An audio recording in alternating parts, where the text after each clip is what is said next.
17 November 2024 আমেরিকার president Joe Biden প্রথমবারের মতো ইউক্রেনকে অনুমতি দিলেন রাশিয়ার মূল ভূখণ্ডের ভিতরে মার্কিন মেড লং রেঞ্জ মিসাইল এটিএসিএমসি দিয়ে আঘাত হানতে। এটিএসিএমসি হলো আমেরিকার কোম্পানি লকহিড মার্টিনের তৈরি 1670 কেজি ওজনের সুপারসনিক ব্যালিস্টিক মিসাইল, যার রেঞ্জ 300 কিলোমিটার। জবাবে 2 দিন পর রাশিয়ানরা তাদের নিউক্লিয়ার ওয়েপন ডকট্রিন চেঞ্জ করে। নতুন ডকট্রিন অনুযায়ী কোনো পারমাণবিক শক্তিধর দেশ যেমন মার্কিন যুক্তরাষ্ট্রের ব্যাকিংয়ে কোনো নন নিউক্লিয়ার আর্ম দেশ যেমন ইউক্রেন যদি রাশিয়ার মূল ভূখণ্ডে আক্রমণ চালায়, তাহলে রাশিয়া সেই নন নিউক্লিয়ার আর্ম দেশের উপরে নিউক্লিয়ার হামলা চালাবে। আমি ফয়সাল সোহন, ট্রেন্ডস নাও-এর এই বিশেষ ভিডিওতে আমি আছি আপনাদের সাথে। বিশ্ব কি সত্যি তৃতীয় বিশ্বযুদ্ধের দ্বার প্রান্তে, সে বিশ্লেষণ করব এ ভিডিওতে। শেষ পর্যন্ত সাথে থাকুন।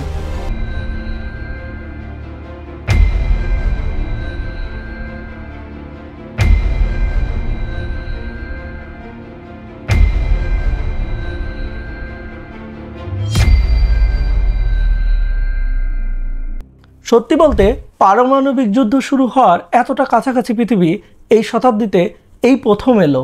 2024 সালের ফেব্রুয়ারি পর্যন্ত যিনি ইউক্রেনের সেনাপ্রধান ছিলেন এবং এই মুহূর্তে ইংল্যান্ডে ইউক্রেনের রাষ্ট্রদূত মিস্টার ভ্যালেরি জেরুজনি তো বলেই দিয়েছেন তৃতীয় বিশ্বযুদ্ধ ইতিমধ্যে শুরু হয়ে গেছে, এবং তিনি সতর্ক করে বলেছেন পশ্চিমা দেশগুলো এখনো পুরোপুরি প্রিপেয়ার্ড নয় তৃতীয় বিশ্বযুদ্ধের জন্য। উনি ভুল কিছু বলেছেন বলে মনে হয় না। ইউক্রেনে কি হচ্ছে একবার ভেবে দেখুন। ফ্রন্ট লাইনে যুদ্ধ করতেছে ইউক্রেনীয় সেনারা, ওদিকে গোটা পশ্চিমা বিশ্ব ইউক্রেনীয় আর্মির সাপ্লাই চেইন ও লজিস্টিকের কাজটি করতেছে, আর বিপরীতে রাশিয়ানরা যুদ্ধ করতেছে তাদের বিশাল অস্ত্র ভাণ্ডার নিয়ে। এরপরও চীন এবং ইরান রাশিয়ানদের অস্ত্র, ড্রোন, রসদ আর প্রযুক্তির যোগান দিচ্ছে। গোটা বিশ্ব এই যুদ্ধের কনসিকুয়েন্স ফেস করতেছে। রাশিয়া ইতিমধ্যেই নর্থ কোরিয়ার সাথে মিউচুয়াল প্রতিরক্ষা চুক্তি করেছে। সেই চুক্তির আলোকে ইউক্রেনে এই মুহূর্তে প্রায় 11,000 নর্থ কোরিয়ান সেনা রাশিয়ার হয়ে যুদ্ধ করতেছে। বিনিময়ে নর্থ কোরিয়া পাচ্ছে মিলিয়ন মিলিয়ন ব্যারেল রাশিয়ান তেল। রাশিয়ার ক্রুক্স রিজনে ইউক্রেনীয় সেনাদের আক্রমণে ইতিমধ্যেই একজন নর্থ কোরিয়ান জেনারেল আহত হয়েছেন। আহত জেনারেলের নাম কিং ইয়ং বক।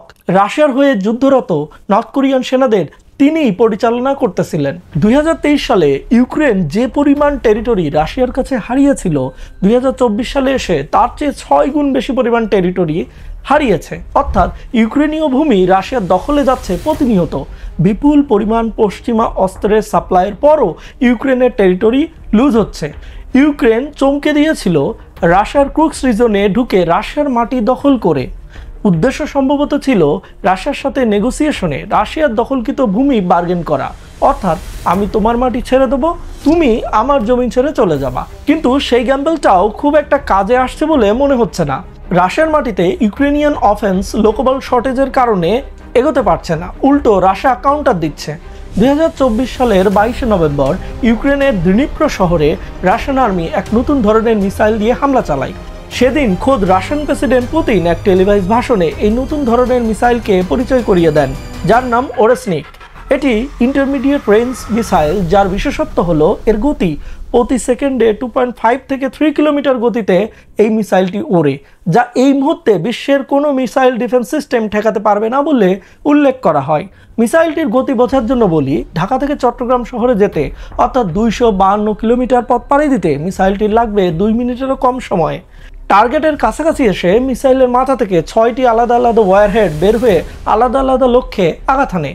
এই মিসাইলটি বিপুল পরিমাণে তৈরি করতে পুতিন ইতিমধ্যে অর্ডার করেছে। সুতরাং ভবিষ্যতে ইউক্রেনে এ জাতীয় মিসাইলের হামলা আরও বাড়বে। কনভেনশনাল অস্ত্র ছাড়াও নিউক্লিয়ার বোমা তো রাশিয়ার আছেই। ফেডারেশন অফ আমেরিকান সায়েন্টিস্টের তথ্য মতে এই মুহূর্তে পুতিনের কাছে 5,580টি নিউক্লিয়ার বোমার মজুদ আছে, যার ভেতরে 1710টি নিউক্লিয়ার বোমা স্ট্র্যাটেজিক ওয়ারহেড হিসেবে ডিপ্লয়েড অবস্থায় আছে, অর্থাৎ বাটন প্রেস করলে রেডি টু গো। ডিপ্লয়েড ওয়ারহেডগুলোর ভেতরে 870টি বোমা ভূমি থেকে নিক্ষেপণযোগ্য ব্যালিস্টিক মিসাইলে এবং 640টি বোমা সাবমেরিন থেকে নিক্ষেপণযোগ্য ব্যালিস্টিক মিসাইলে যুক্ত রয়েছে। 200টিরও অধিক নিউক্লিয়ার বোমা Tu-160 টাইপের হেভি বোমারু বিমানের মাধ্যমে হিরোশিমা নাগাসাকি স্টাইলে আকাশ থেকে ফেলার জন্য রেডি আছে। নিউক্লিয়ার বোমা হামলার নির্দেশ দেওয়ার আলটিমেট ক্ষমতা রুশ প্রেসিডেন্টের, কিন্তু সেখানেও একটি প্রোটোকল মেনটেন করা হয়।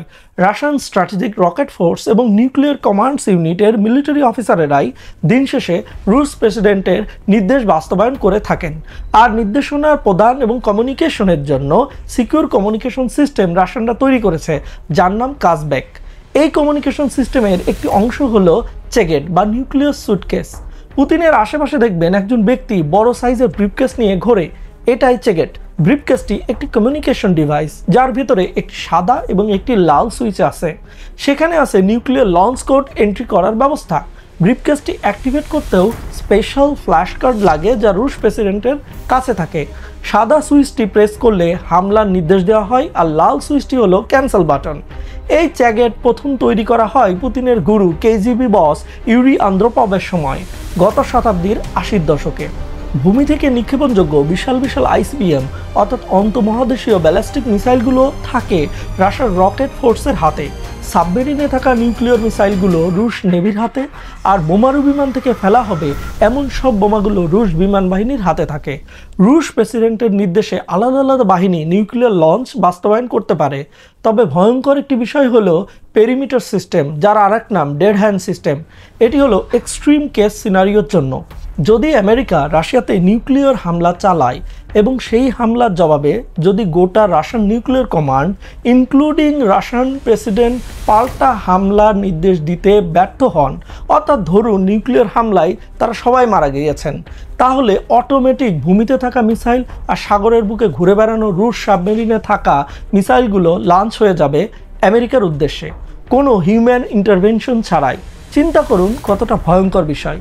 প্রশ্ন হলো, এই ডেড হ্যান্ড সিস্টেম কিভাবে বুঝবে রাশিয়াতে নিউক্লিয়ার হামলা হয়েছে এবং প্রেসিডেন্ট বেঁচে নেই?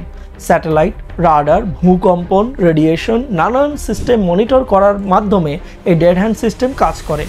রাশিয়া যখন নিজ মাটিতে নিউক্লিয়ার বোমা টেস্ট করে, তখন রুশ প্রেসিডেন্ট আগে এই ডেড হ্যান্ড সিস্টেম অফ রাখেন। এই ডেড হ্যান্ড সিস্টেম ওই কাজবেক কমান্ড সিস্টেমেরই একটি অংশ। রাশিয়ার কিছু নিউক্লিয়ার বোমাবাহী আইসিবিএম অর্থাৎ ইন্টারকন্টিনেন্টাল ব্যালিস্টিক মিসাইলের নমুনা আসুন দেখি। যেমন ধরুন R-36 ব্যালিস্টিক মিসাইল, যা 18 থেকে 35 মেগাটন নিউক্লিয়ার ওয়ারহেড বহনে সক্ষম, অর্থাৎ হিরোশিমা নাগাসাকির চেয়ে বহু গুণ শক্তিশালী বোমা ক্যারি করতে পারে। 209 টন ওজনের একটি মিসাইল, যার গতি সর্বোচ্চ ওঠে 7.9 কিলোমিটার প্রতি সেকেন্ড। ভেরিয়েশন ভেদে রেঞ্জ 10,000 থেকে 16,000 কিলোমিটার হতে পারে। মস্কো থেকে নিউ ইয়র্কে উড়ে যেতে এই মিসাইলের সময় লাগে 30 থেকে 35 মিনিট। আবার 208 টন ওজনের RS-28 শারমেট, যেটা রেঞ্জ 18,000 কিলোমিটার, দুনিয়ার যে কোনো জায়গায় আঘাত হানতে সক্ষম। তো রাশিয়া, চীন, ইরান, নর্থ কোরিয়ার নেক্সাসের বিরুদ্ধে পশ্চিমারা কি করতেছে আসুন দেখি। উত্তর হলো, যে দেশ রাশিয়ার যত কাছাকাছি তার কনসার্ন তত বেশি। পোল্যান্ড 2.5 বিলিয়ন ইউরো খরচ করতেছে বর্ডার সিস্টেম আপগ্রেডেশনের জন্য। AI powered anti drone system থেকে শুরু করে ইসরায়েলের মতো আয়রন ডোম অর্থাৎ sky shield missile defence system তৈরি করতেছে। বাল্টিক স্টেট অর্থাৎ এস্তোনিয়া, লাতভিয়া, লিথুয়ানিয়া $মিলিয়ন খরচ করতেছে মিলিটারি হার্ডওয়্যারের পেছনে। ফ্রান্স, নেদারল্যান্ড এবং স্ক্যান্ডিনেভিয়ার দেশগুলো ডিফেন্স বাজেট বাড়াচ্ছে উল্লেখযোগ্য হারে। জার্মানি $বিলিয়ন খরচ করতেছে আমেরিকা থেকে F-35 স্টেলথ ফাইটার বিমান কিনতে। কম্পারেটিভলি নিরাপদে আছে ব্রিটেন। 1700 কিলোমিটারের জিওগ্রাফিক্যাল বাফার ব্রিটেন এবং রাশিয়ার মধ্যে। এবার আসুন একটু ভিন্ন দৃষ্টিকোণ থেকে এই সমগ্র বিষয়গুলোকে পর্যবেক্ষণ করি। ইউক্রেনের এই যুদ্ধ শুরুই হয়তো না যদি ইউক্রেনের ইউ এবং ন্যাটোতে ঢোকার বাসনা না জাগত। আমেরিকানরা কি জানে না বিষয়টি? চলমান যুদ্ধে আমেরিকার লাভ কি? ইতিমধ্যে $113 বিলিয়ন বেশি ইউক্রেনের পেছনে ব্যয় করেছে আমেরিকা। 2023 সাল থেকে ইউক্রেনে আমেরিকা যেসব অস্ত্রশস্ত্র পাঠিয়েছে তার একটি লিস্ট স্ক্রিনে দেখতে পাচ্ছেন। এছাড়াও ইউক্রেনের সরকার টিকে আছে আমেরিকার ফান্ডিংয়ে। মিলিটারি ইন্টেলিজেন্স সরবরাহ করা, সাইবার সিকিউরিটি সাপোর্ট দেওয়া, স্টারলিংক ইন্টারনেট সাপোর্ট দেওয়া, হিউম্যানিটেরিয়ান এইড, এসব তো আছেই। প্রশ্ন হলো রিটার্ন কিভাবে আসবে? এখানে একটা টুইস্ট আছে। এই যে বিপুল পরিমাণ অর্থ আমেরিকা ইউক্রেনকে দিচ্ছে, এই অর্থের একটি বড় অংশ কিন্তু যাচ্ছে মূলত আমেরিকার অস্ত্র প্রস্তুতকারক প্রতিষ্ঠানগুলোর পকেটে। আমেরিকা তার ভান্ডার থেকে অস্ত্রশস্ত্র ইউক্রেনে পাঠাচ্ছে, ভান্ডার খালি হয়ে যাচ্ছে। ওই খালি হওয়া ভান্ডার আবার ভরাট করতে গভর্নমেন্ট টেন্ডার আহ্বান করতেছে, কন্ট্রাক্ট পাচ্ছে আমেরিকার নাম করা সব অস্ত্র নির্মাতা প্রতিষ্ঠানগুলো, বিলিয়ন বিলিয়ন ডলারের কন্ট্রাক্ট। কথাগুলো খোদ আমেরিকার রিপাবলিকান সিনেটর মিচ ম্যাককনেলের মুখেই শুনুন। Here's the plain truth. The overwhelming majority of the resources approved by the Senate as security assistance for Ukraine has in fact gone directly to American manufacturers, supporting American jobs, expanding the American industrial base, and producing new weapons for America's military. অর্থাৎ ঠিক দ্বিতীয় বিশ্বযুদ্ধের মতো। দ্বিতীয় বিশ্বযুদ্ধই কিন্তু ভয়াবহ অর্থনৈতিক মন্দা বা দ্য গ্রেট ডিপ্রেশন থেকে আমেরিকাকে উদ্ধার করেছিল। ইউরোপ রিবিল্ড করার বিশাল কর্মযজ্ঞ শুরু করে আমেরিকানরা প্রচুর কর্মসংস্থান তৈরি করেছিল। সেই একই কনসেপ্ট এখানেও কিন্তু প্রযোজ্য। লকহিড মার্টিন যে F-22 ফাইটার বিমান বানায়, হার্মিস রকেট সিস্টেম বানায়, রেথিয়ন যে জ্যাভলিন অ্যান্টি ট্যাঙ্ক মিসাইল বানাচ্ছে, জেনারেল ডাইনামিক্স যে M1 এব্রাহাম ট্যাঙ্ক বানাচ্ছে, এসব কোম্পানি বিপুল ব্যবসা করতেছে সমগ্র বিশ্বে। এসব কোম্পানি তাদের লবিস্ট ফার্মগুলোকে দিয়ে নিরন্তর লবিং করতে থাকে ইউক্রেনে অস্ত্র পাঠানোর জন্য। যুদ্ধ মানে এদের কাছে নতুন নতুন কন্ট্রাক্ট। ন্যাটোর এক্সপ্যানশনও এসব কোম্পানির জন্য লাভজনক। সোভিয়েত ইউনিয়ন পতনের সময় ন্যাটোর সদস্য সংখ্যা ছিল 16, আজ ন্যাটোতে আছে 31টি দেশ। ন্যাটোতে নতুন দেশ ঢোকা বা এন্ট্রি নেওয়া মানেই হলো তাদেরকে পশ্চিমা ওয়েপন স্ট্যান্ডার্ড এবং স্পেসিফিকেশন ফলো করতে হবে, অর্থাৎ সেখানে মার্কিন আর্মস ম্যানুফ্যাকচারারদের জন্য একটি সুযোগ তৈরি হয়। এছাড়াও সেসব অস্ত্রের লং টার্ম মেনটেন্যান্স, সেসব দেশের সেনাদের training, cyber security, communication system development, এসব বিশাল বিশাল কন্ট্রাক্ট তো আছেই। আর এসব অস্ত্র নির্মাতা বড় বড় কোম্পানির সাথে দুইটি কোম্পানির রয়েছে গভীর সম্পর্ক, আর কোম্পানি দুইটির নাম হলো ব্ল্যাকরক এবং ভ্যানগার্ড। দুনিয়ার সবচাইতে পাওয়ারফুল ও শক্তিশালী দুইটি asset management company. Lockheed Martin, Boeing, Raytheon, Northrop Grumman, General Dynamics, BAE। আপনি আমেরিকার যে কোনো বড় বড় অস্ত্র নির্মাতা প্রতিষ্ঠানের নাম বলুন, দেখবেন তার মেজর শেয়ার হোল্ডারদের ভেতরে আছে ব্ল্যাকরক এবং ভ্যানগার্ড। আমেরিকার ডিফেন্স স্পেন্ডিং যত বাড়ে, ব্ল্যাকরক এবং ভ্যানগার্ডের মতো ইনস্টিটিউশনাল ইনভেস্টরদের স্টক প্রাইস তত বাড়ে। আবার আপনি Apple, Microsoft, Google, Facebook, Intel, Netflix এসব কোম্পানির মেজর শেয়ার হোল্ডারদের তালিকা দেখুন, দেখবেন প্রথম দিকেই ব্ল্যাকরক এবং ভ্যানগার্ডের নাম পাবেন। ইউক্রেনকে বলা হয় পৃথিবীর রুটির ঝুড়ি। ইউক্রেনের মাটি দুনিয়ার অন্যতম উর্বর ভূমি। হাজার বছর ধরে এই মাটির জন্য যুদ্ধ হয়েছে। ইউক্রেন যুদ্ধের কারণে গোটা বিশ্বে খাদ্যপণ্যের দাম বেড়ে গেছে। তো 2013 সালে আমেরিকার কার্গিল কর্পোরেশন ইউক্রেনের সবচেয়ে বড় সূর্যমুখী তেল কোম্পানির মেজর শেয়ার কিনে নিয়েছিল। ইউক্রেনে বড় বড় ফুড স্টোরেজ ফ্যাসিলিটি এবং পোর্ট টার্মিনাল বানিয়েছিল। পশুখাদ্য তৈরিতেও কার্গিল ইনভেস্ট করে। আমেরিকার ডুপন্ট এবং মনস্যান্টো, বর্তমানে যার নাম বায়ার, এরাও ইউক্রেনে ইনভেস্ট করেছে। বীজ গবেষণা ও রিসার্চ ফ্যাসিলিটি তৈরি করেছে। ইউক্রেনে যে বিপুল পরিমাণ অস্ত্র ও লোন আমেরিকা দিচ্ছে, ইউক্রেন যদি যুদ্ধে জিতেও যায়, এসব ঋণ ইউক্রেন শোধ করতে পারবে না। তখন ইউক্রেনের সবচেয়ে গুরুত্বপূর্ণ সম্পদ অর্থাৎ তার এগ্রিকালচারাল সেক্টর প্রাইভেটাইজেশন করে দিতে হবে। আর তখন কার্গিল, মনস্যান্টো বা ডুপন্টের মতো কোম্পানিগুলো এসে ইউক্রেনের এগ্রিকালচারাল সেক্টর লিটারালি কিনে নিবে। এই প্রসেস কিন্তু নতুন না। ব্যানানা রিপাবলিক নামের একটি টার্ম তো শুনেছেন নিশ্চয়ই। আমেরিকার ইউনাইটেড ফ্রুট কোম্পানি ল্যাটিন আমেরিকার কিছু দেশকে পুতুল রাষ্ট্র বানিয়ে ফেলেছিল। টার্মটা সেখান থেকে এসেছে। বিশাল একটা কাহিনী আছে, পরে একদিন বলবো। তো এসব কার্গিল, মনস্যান্টো বা ডুপন্টের মতো কোম্পানিগুলোর মেজর শেয়ার হোল্ডার কারা? অনুমান করুন তো। ইয়েস, সেই ব্ল্যাকরক এবং ভ্যানগার্ড। ইউক্রেন যুদ্ধ যদি কালই শেষ হয়, তো যেই বিশাল ইনফ্রাস্ট্রাকচার ডেভেলপমেন্টের কর্মযজ্ঞ শুরু হবে, অর্থাৎ রাস্তাঘাট, ব্রিজ, বিল্ডিং এসব বানানো হবে, এসব কাজও এরাই পাবে। এবং যেসব কোম্পানি পাবে, দেখবেন তাদের মেজর শেয়ার হোল্ডার ব্ল্যাকরক এবং ভ্যানগার্ড।